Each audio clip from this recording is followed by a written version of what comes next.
అదరగొట్టే కారం రంగు రుచి ఆచి కారం పొడి. ప్రస్తుతం కురుస్తున్న భారీ వర్షాలతో జంట జలాశయాలకు వరద నీరు పెరిగిపోతుంది.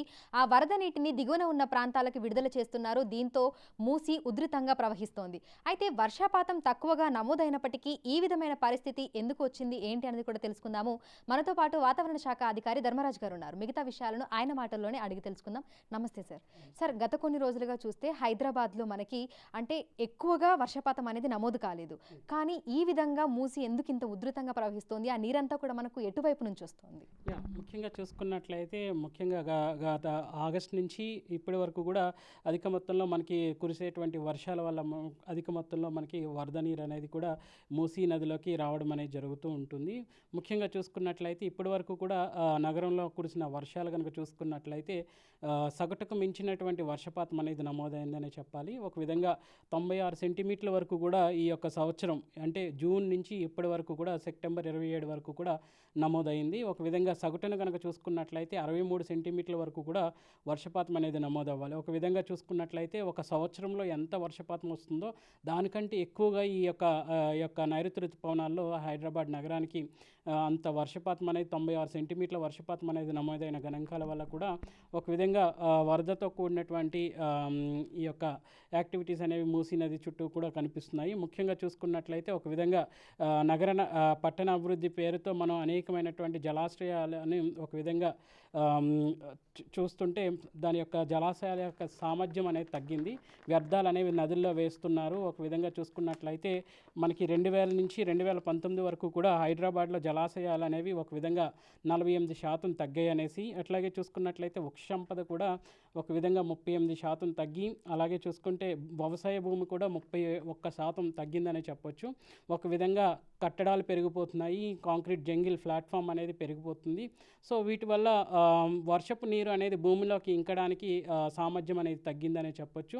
అలాగే నదుల సామర్థ్యం కూడా ఎంక్రోచ్మెంట్ అంటే ఒక విధంగా నదుల ఆక్రమణ అనేది గురవ్వడం వల్ల కూడా ఈ యొక్క వరద నీరు అనేది వచ్చేటువంటి వర్షపు నీరు అనేది లోతట్టు ప్రాంతాలకు ఒక విధంగా వెళ్ళిపోవడం, ఈ లోతట్టుకు వెళ్ళిన అటువంటి వరద నీరు అంతా కూడా మూసీ నదిలోకి రావడం అనేది కూడా చూడవచ్చు. ఇక్కడ కనుక చూసుకున్నట్లయితే 24 గంటల్లో నమోదైనటువంటి వర్షపాతం ఒక విధంగా నిన్న చూసుకున్నట్లయితే వికారాబాద్ అలాగే జోగులాంబ గద్వాల్ ఈ యొక్క జిల్లాల్లో మనకి అధిక మొత్తంలో 12 సెంటీమీటర్ల వరకు కూడా వర్షపాతం అనేది నమోదైంది. సో ఒక విధంగా ఇటు మంజీరా నదులకు జలాశయాలు కూడా నిండాయని చెప్పుకోవచ్చు. ఒక విధంగా ఎక్కడైతే మనకి అధిక మొత్తంలో మనకి ఎత్తు ప్రాంతాల నుంచి లోతట్టు ప్రాంతాలకి యొక్క వర్షపు నీరు కూడా చేరడం అనేది కూడా చూడొచ్చు.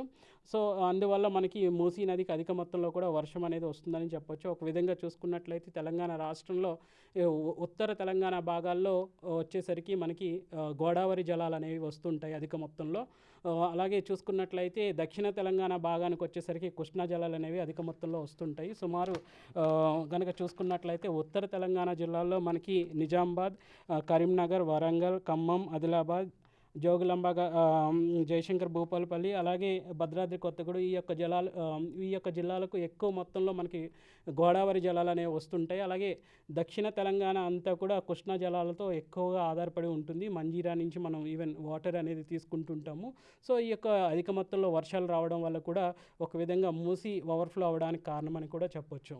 అయితే మూసీ పరివాహిక ప్రాంతాలు చూసుకుంటే మనకి ఇప్పుడు జంట జలాశయాలు నిండినప్పుడు అక్కడ నుంచి గేట్లు ఎత్తేయడం వల్ల ఆ నీరంతా కూడా దిగువనున్న ప్రాంతాలకి మూసీలోకి అనేది వచ్చేస్తుంది.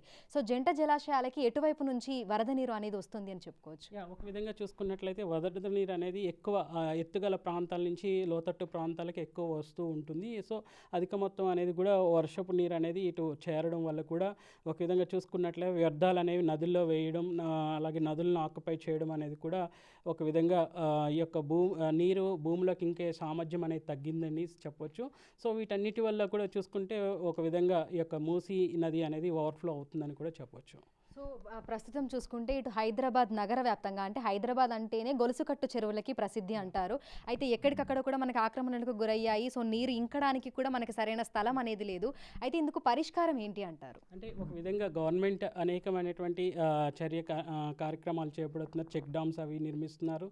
సో ఒక విధంగా ఎక్కడైతే వర్షపు నీరు అధిక మొత్తంలో ఉంటుందో వాటిని ఎక్కడైతే మనకి కరువు ప్రాంతాలు ఉన్నాయో వాటికి డైవర్ట్ చేయడానికి కూడా ఎక్కడైనా ప్రణాళికలు ఉన్నప్పటికీ కూడా సిటీకి వచ్చేసరికి మనకి సరైనటువంటి ప్రణాళిక అనేది లేదనే చెప్పాలి. ఒక విధంగా 2 సెంటీమీటర్ల వర్షం అనగానే మనకి ఒక చిన్నపాటి వరదను తలపించే అవకాశం కనిపిస్తుంది.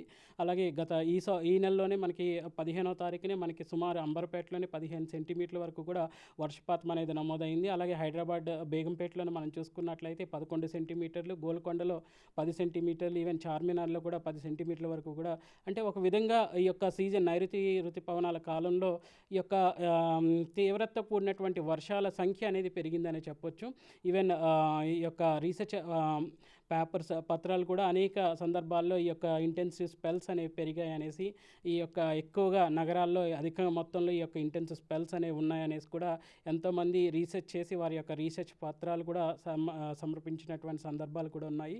బట్ మనకేంటంటే ఎప్పుడైతే నగరంలో మనకి సరైనటువంటి ప్రణాళికబద్ధమైనటువంటి డ్రైన్ సిస్టమ్ కానీ ఇవన్నీ ఉంటాయో అప్పుడు ఒక విధంగా ఈ యొక్క వరద ముప్పు కానీ ఈ యొక్క వరద నుంచి తీసుకోవాల్సిన జాగ్రత్తలు అనేవి కూడా ఉంటాయి అనేసి చెప్పొచ్చు.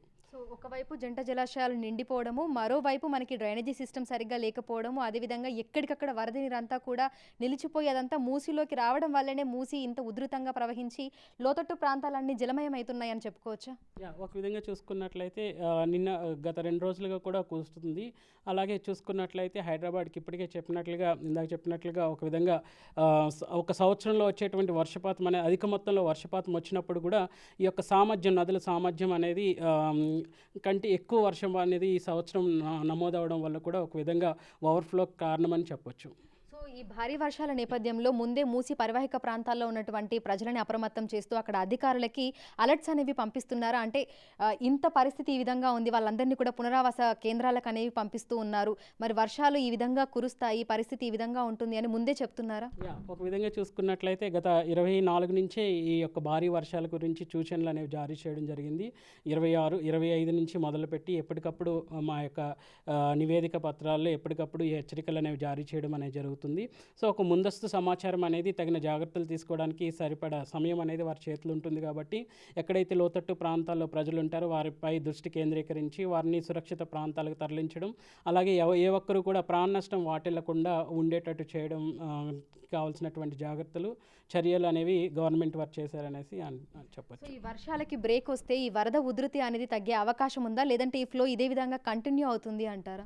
ఒక విధంగా పొడిబారిన అంటే ఒక విధంగా ఈ యొక్క వర్ష తీవ్రత తగ్గినప్పుడు క్రమేపీ భూమికి కావాల్సినటువంటి సమయం అనేది ఉంటుంది. ఒక విధంగా వరద నీరు భూమిలోకి ఇంకడానికి కూడా సమయం అనేది ఉంటుంది. ఇప్పటికే తడిసిన నేలలో మళ్ళీ ఇంకా వర్షం నీరు అనేది యాడ్ చేయడం వల్ల భూమిలోకి ఈ నీరు ఇంకడానికి సమయం పడుతుంది కాబట్టి ఒక విధంగా పొడిబారిన వాతావరణం ఉంటే ఒక విధంగా ఈ యొక్క తీవ్రత అనేది తగ్గుతుందని చెప్పొచ్చు. Thank you sir, thank you.